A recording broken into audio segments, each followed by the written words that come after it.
तो हमारी लीडरशिप के मुताबिक अगर आप गलत बातें करेंगे तो यकीनन हमें उससे ज़्यादा बुरी लगेगी। और हमारे जो मेंबरान हैं, हमारे जो कारकुनान हैं, वो अपनी लीडरशिप के मुतालिक इस किस्म की बदज़बानी जो है वो सुनने के ना आदी हैं ना वो बर्दाश्त करते हैं। तो अगर पीटीआई के जो, जिनको मैं अक्सर मैं कहता हूँ कि बदकलाम कुछ लोग हैं, वो अपने आप को एक दायरे के अंदर रख कर तनकीद करें, अखलाक से गिरी हुई बातें ना करें, किसी की ज़ातियात पर हमले ना करें, तो शायद इस किस्म के हालात असम्बली में पैदा ना हों। लेकिन मुझे लगता है कि ये एक इनका तयशुदा मंसूबा है कि असम्बली को हमने चलने नहीं देना। आपने देखा होगा कि कुछ अर्सा कबल लीडर ऑफ द अपोजिशन ने ख़ुद कहा था कि हम इजलास को चलने नहीं देंगे। उसके बाद वो फिर हंगामा करते थे, रोज़ चले जाते थे, लेकिन हमने फिर भी इजलास चलाया। उसके बाद ये मजबूर हुए कि अब इजलास में आते हैं, क्वेश्चन आवर में हिस्सा लेते हैं, इनके एडजमेंट मोशंस आते हैं, इनके कॉल अटेंशन नोटिस आते हैं, उसमें ये पार्टिसिपेट करते हैं। लेकिन उसके बाद फिर ये कोई ना कोई बहाना तलाश करके हंगामा आरई वहाँ खड़ी कर देते हैं। ये जो हाउस बिजनेस एडवाइजरी कमेटी बनी है उसमें नहीं आते हैं। जो कमेटीज़ का इलेक्शन हमने एज़ पर रूल्स करवाया, ये उसके अंदर नहीं आए। पीएससी के अंदर ये हिस्सा नहीं लेते। तो बहरहाल ऐसे फोरम इनके पास मौजूद हैं जिनकी नुमाइंदगी करने के लिए इनको यहाँ भेजा गया है या किसी ने यहाँ पर हम पर नाज़िल कर दिया है, लेकिन उन फोरम को ये छोड़ते हैं और बिला वजह ऐसे हालात पैदा करके मीडिया के ज़रिए या हंगामाराई करके लोगों को एक गलत मैसेज देने की कोशिश करते हैं। तो ये काबिल मुज़म्मत अमल है, लेकिन मैं समझता हूँ कि आइंदा भी अगर इन्होंने इस किस्म की बदकलामी की तो शायद इसी किस्म का रिएक्शन हमारे मेंबर्स की तरफ से आता रहेगा। हमने कोशिश की है कि हम उनको समझाएं, लेकिन आज भी कई मेंबरान का यही कहना है कि अगर लीडरशिप के मुतालिक वो बदअखलाक़ी करेंगे तो शायद हमारे लिए उसको बर्दाश्त करना मुश्किल होगा। दूसरा, मुझे पता चला कि उन्होंने हमारी हेल्थ मिनिस्टर जो हैं मैडम अज़रा पिचो साहिबा, जो एक बहुत अच्छी मिनिस्टर हैं और बड़ी मेहनत के साथ, जाँफशानी के साथ अपने महकमे में काम कर रही हैं और उसको मज़ीद दुरुस्त करने की कोशिश कर रही हैं, उनके मुतल्लिक ये कहा जा रहा है कि वो आ क्यों नहीं रही हैं। उनकी तबीयत पिछले काफ़ी दिनों तक वो नासाज रही। इंसान है, कोई भी शख्स बीमार हो सकता है, और अगर किसी वजह से नहीं आ रहा तो उसको इस अंदाज़ में पेश करना बहुत गलत बात है। मैं तो सिर्फ इनसे ही गुजारिश करूँगा कि यहाँ तो एक वज़ीर की बात हो रही है, नेशनल असम्बली में तो वज़ीर आज़म जो है लापता हैं, और उन्होंने ख़ुद कहा था कि मैं हर बुध के दिन आऊँगा और मेंबरान के सवालात का जवाब दूँगा। आज 8-9 महीने हो गए, एक मरतबा भी उन्होंने अपनी इस बात को पासदारी नहीं की, और वो सवालों के जवाब देना तो दरकिनार, उन्होंने असम्बली में आना ही छोड़ा हुआ है, और वो बिल्कुल इस वक्त एक ghost member of national assembly के तौर पे नज़र आते हैं, जो मराद भी ले रहे हैं, तनख्वाहें भी ले रहे हैं, लेकिन असम्बली का सेशन जो है वो अटेंड नहीं कर रहे हैं। एक वाक़या हुआ कल, एक कराची के बिजनेसमैन हैं दिनशा अंकल सरिया, उनको भी गिरफ़्तार किया गया है। मुझे बड़े हैरत होती है कि अगर तो आपने उन जो सो कॉल्ड अकाउंट जिनको कहा जा रहा है, जाली अकाउंट जिनको कहते हैं, बेनामी अकाउंट जिनको कहते हैं, उनसे ट्रांजैक्शन की बुनियाद पे लोगों को पकड़ना है, तो ये तो बहुत ज़्यादती है। और इसमें शायद सैकड़ों लोग ऐसे हैं जिनके अकाउंट्स में पैसे गए हैं या उनके अकाउंट से पैसे आए हैं। हर आदमी को अगर आप गिरफ़्तार करेंगे तो मैं समझता हूँ कि इससे बहुत ज़्यादा जो कारोबारी हजरात हैं उसमें बेचैनी फैलेगी, और हमारी मईशत जो पहले से मुतासर है उस पर ज़्यादा उसके मनफी असरात भी आएंगे। जहाँ तक दिनशा की बात है, आप सब जानते हैं कि वह एक बड़ी मारूफ पारसी फैमिली से उनका ताल्लुक़ है, और कराची के कदीमी लोग हैं, और इनके जो कारोबार हैं वो सबको पता है। वो कोई ऐसे मेरी तरह मिडिल क्लास के गरीब लोग नहीं हैं, बड़े अच्छे खाते पीती फैमिली से उनका ताल्लुक़ है, बिजनेसमैन है, बड़ा अच्छा कारोबार करते रहे हैं काफ़ी अरसे से और सदियों से करते हैं। उनको इस तरह से पकड़ना, और दूसरी तरफ मियाँ मंशा हैं जिनके ख़िलाफ़ MCB की प्राइवेटाइजेशन का केस है जो काफ़ी अरसे से चल रहा है, उनको अगर एक मरतबा बुलाकर पूछा जाए तो भी हुकूमत की चीखें निकलती हैं और दीगर जमातों की चीखें निकलती हैं। तो बुलाया क्यों जाता है, इस पर एतराज़ होता है। इसका मतलब ये है कि मंशा साहब MCB पूरी हड़प कर जाएँ और बेशुमार किस्म के घपले करें, लेकिन उनसे कोई ना पूछे। लेकिन कोई और आदमी अगर किसी का ताल्लुक़ किसी पीपल्स पार्टी की लीडरशिप के साथ है तो उसका जुर्म साबित ना भी हो, उसने कुछ ना भी किया हो, लेकिन अगर अकाउंट में ट्रांजेक्शन्स हैं तो उनको फ़ौरन पकड़ लिया जाए। तो ये जो नैब के दौरे मयार हैं, मैं इसकी भी मज़म्मत करता हूँ।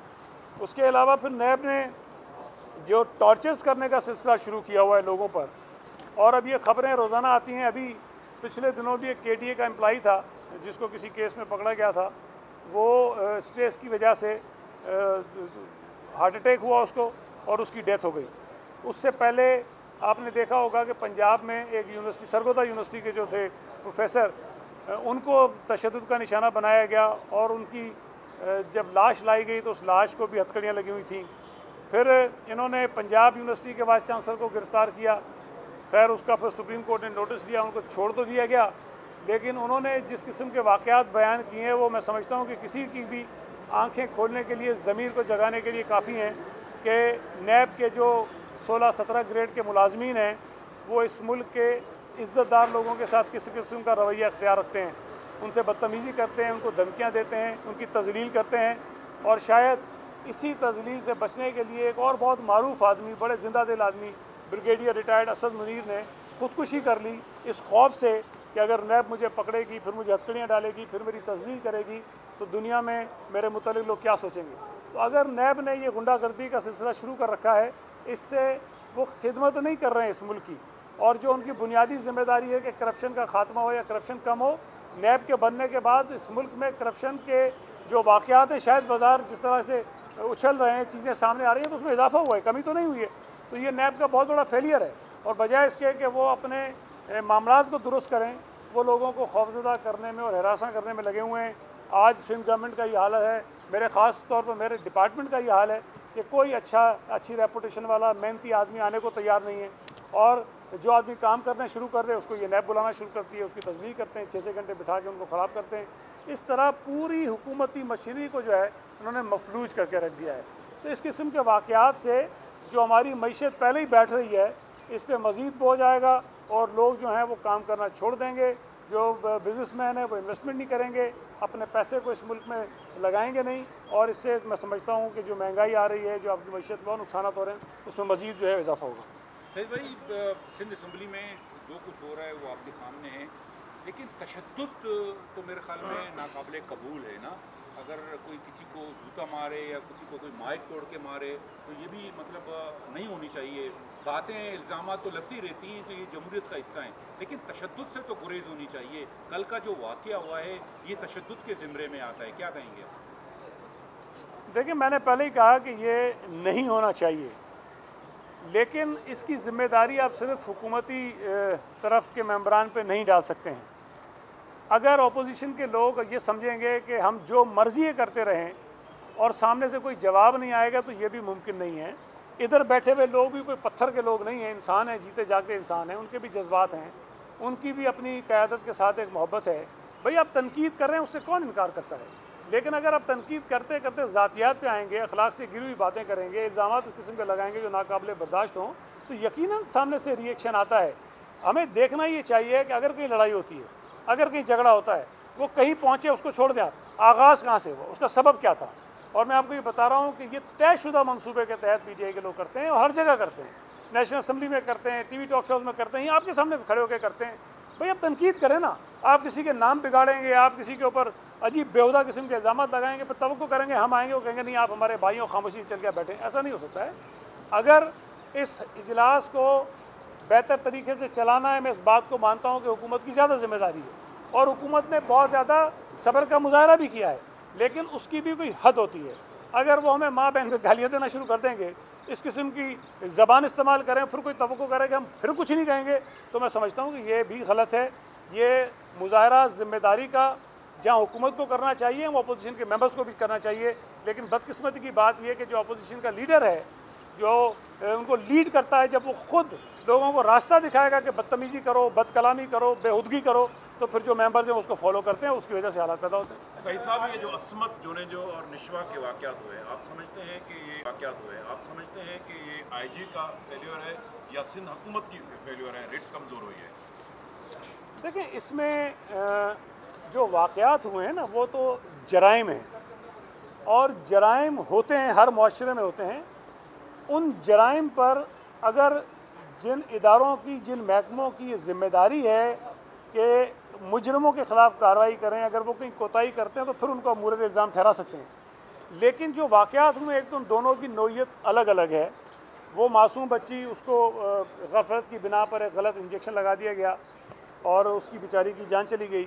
और फिर जो असमत का इशू है, हम कल गए भी थे वहाँ पर बिलावल साहब के हुक्म पर और चीफ मिनिस्टर साहब की हिदायत पर कि वहाँ उनकी फैमिली से पूछें कि वो मुतमईन हैं कि नहीं है जो पुलिस की कार्रवाई हो रही है, जो हुकूमत कर रही है।